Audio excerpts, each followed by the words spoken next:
with this, everybody has shown so much concern for me and for what has happened to me.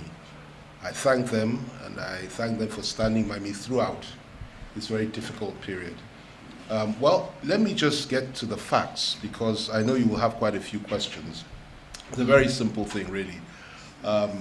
I issued a statement about 3 or 4 days ago expressing my concerns about some reports in the media that suggested that Atiku Abubakar had meetings with some generals in the Nigerian military.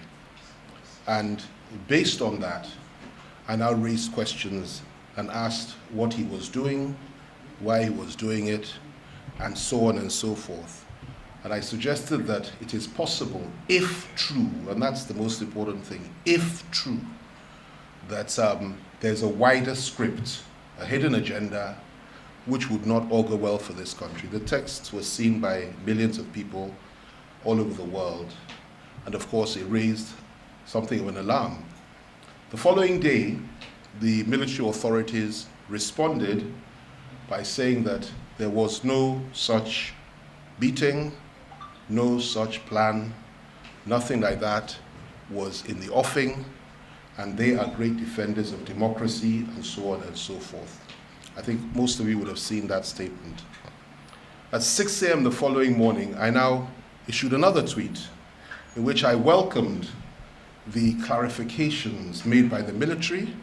I thanked them for doing so, and I expressed the fact that I believed what they said, that given the fact they've told us nothing like that happened, I'm more than satisfied with that. I commended them for being great guardians of democracy, and I made the point, and this is very important, that I never ever suggested in my tweets at any time that the Nigerian military as an institution were in the process of plotting any coup d'etat, and neither did I suggest that the military high command was involved in any such thing. But what I had said was that if true, it's good for us to know who these rogue generals are, and so on and so forth. But now that the question had been answered, and that they maintained that the report was fake, then I accept that it was a fake report, and we have nothing to worry about. And that was the end of it. The day that I issued the initial statement, I should have said this earlier, I got a text message, the very same day, even before the military got into it, I got a text message from somebody who said he was a member of the DSS and that I should come, to their office at a certain time. To which I responded that I'll prefer that they make it formal. First, I don't know who the person is, and I really would not want to just get up and go somewhere unless I have a formal invitation. So it's important for you to note that, because I will tell you that the invitation came in perhaps an informal manner on the very same day I issued the tweet. So they took an interest in it right from the start. That's the DSS. But by the third day, what happened was this. I had issued my statement. The day I issued my statement, accepting what the military had said, the People's Democratic Party and the Atiku Presidential Campaign Council saw fit to issue a statement calling for my arrest, despite the fact that I had made the clarification that I accepted what the military had said, calling for my arrest, my detention, and so many other things. And of course saying Atiku never met with anybody. Well, let me say this to you right at the outset. Had it just been that it was they that spoke, I wouldn't have accepted what they said as being truth. But this is what they said nevertheless. Called for my arrest. And of course, I found it laughable and proceeded to my home in a very happy mood. That, I believe, was yesterday, I think. I think I'm getting it right. So, in the evening yesterday, I now got a letter from the DSS, formal letter, saying that I must respond, and I must respond to the invitation and be with them today unfailingly. I was scheduled to be in court in Lagos today, and I had to struggle with how I was going to handle it, because if I went to court and I ignored the invitation, of course, given the tone and given the fact that it's national security they were talking about in the letter, it may have implications for me and my family. And therefore I said, okay, let my lawyer be in the court and try to explain to the judge what had happened. I would prefer to simply be cautious and careful. And if I can go quickly and leave quickly, I can now go to Lagos. So I went to the DSS. And of course, it was all about this issue of the tweet and so on and so forth. And basically, they spent almost 5 hours. I think we got there at 10 o'clock in the morning. We left at about 4 or 5 or so, I can't remember. And I was subjected to a very thorough grilling. That's the word that I'll use.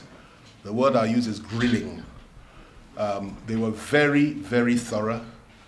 They were very, very inquisitive. And they were very professional in their approach. But at the same time, I have to say they were polite, they were reasonable, they were rational. And though it was quite an ordeal, I felt that I was being treated in a very fair manner. And I wasn't being oppressed. And it was very clear to me also that they were not acting on the orders or the requests of the People's Democratic Party. They made it very clear that even before that call came, I know that they had asked me to come. So this was the position. And during the course of the interrogation, some of the questions they raised, and of course the investigation is still on, so I've been asked to report back on Wednesday.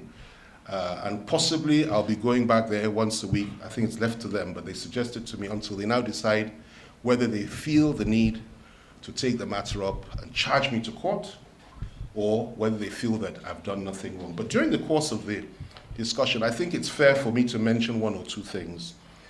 I think it's very, very self-evident that some of the things that were said were regrettable. Why do I say so?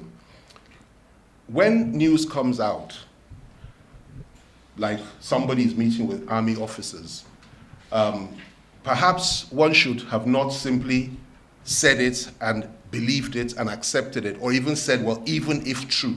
Perhaps another course could have been taken, which is perhaps to say, okay, let me ask the authorities privately. Let me try and find out before I say anything at all. And I think I would concede that point, that, look, you know, sometimes we have to be a little bit more circumspect, especially given the fact that like they pointed out, that the medium that issued that statement is virtually faceless. And, you know, so we can't rely on such things. And of course, when I say something on my Twitter handle or anything, it's like the whole world is listening. And apparently, what I said really sent shockwaves in a number of places, really sent shockwaves. And some people were very hurt by that. And I think it's regrettable that that was the course that was taken. I'm always the first to admit when things are not done in the right way. But the most important thing, like I pointed out to them, was that the intention was very clear. The intention was to ensure that the authorities were on top of this situation and perhaps would now investigate Atiku and all the others to know if it's true or if it's not true. And they responded the following day.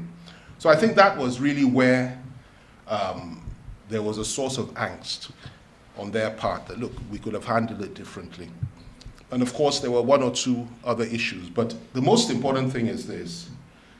When asked to come to a security agency, any security agency, and perhaps one that is dealing with national security, my inclination as a responsible, decent, civilized person and a patriotic Nigerian is to respond by going, unlike others who were invited and who refused to go. And we know who those people are, up till now. I believe if you have nothing to hide, you go, as long as you have confidence in the system. And I have absolute confidence in the system. I have absolute confidence in the fact that the DSS is impartial, and I am deeply encouraged by the fact that they've taken up this matter, because I have nothing to hide. And though it was a very difficult, I've been interrogated by many security agencies, the police, the FCC. For the last 15 years, I've been incarcerated, I've been in and out, all sorts. I've seen all sorts. But let me tell you, the place anybody doesn't really want to go, I would suggest is probably the DSS. It's a very, very challenging place to have to go. But I thank God that it went well. I thank God that as far as I'm concerned, I've done nothing wrong, and I thank God for the fact that I'm ready to see this through and take it to its logical conclusion, knowing that I'm innocent of any wrongdoing. And I have faith in the system that they will also see that. Let me just end with this. It may come up in the question session, but I gather there was a statement issued by the PDP today. I'm not sure if you're aware of that. I was told, you're not aware, right? Oh, that's a pity. Well, I'm told they issued a statement calling on the DSS to widen the investigation, and you're aware of it? Yes. And so on and so forth. Well, maybe I will let somebody put that to me. I can respond, or do you want me to respond to that now? I should respond. Okay. Let me go back and correct me if I'm wrong, because I didn't say it. I was told that they said that they thanked the DSS for inviting me. They said that I'm not a believer in Nigeria. They said I'm linked to IPOB. They said at the same time I linked to Sunday Igboho and his organization that I want Nigeria to break. And they should investigate that aspect. And so many other things, that I'm basically a terrorist, somebody that should be locked up. Fine. Now, my response to that is this. And I hope some of you are familiar with Shakespeare, because I love Shakespeare. My response is simple. Theirs is a tale told by an idiot, filled with sound and fury, signifying nothing, absolutely nothing. And I would suggest that they focus on the real issues, focus on their candidate and whatever they believe their candidate has to offer. They do not control the security agencies of this country. They are not in charge, and it's not for them to dictate anything.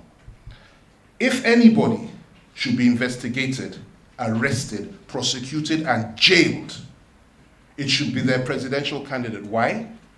Because he confessed in a tape, which we all heard, an audio, speaking about how he defrauded the whole country and stole public funds through SPVs. We've discussed this before.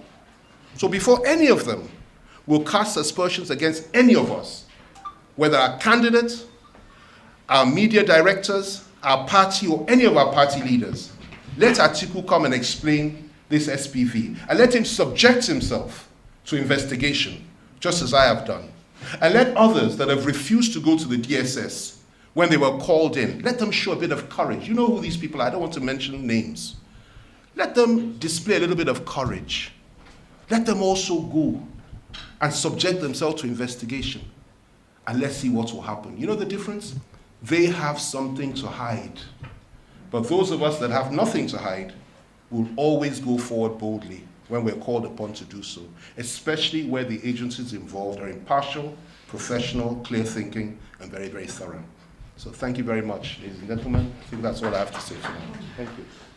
That's he who asserts needs to prove. And you're absolutely right.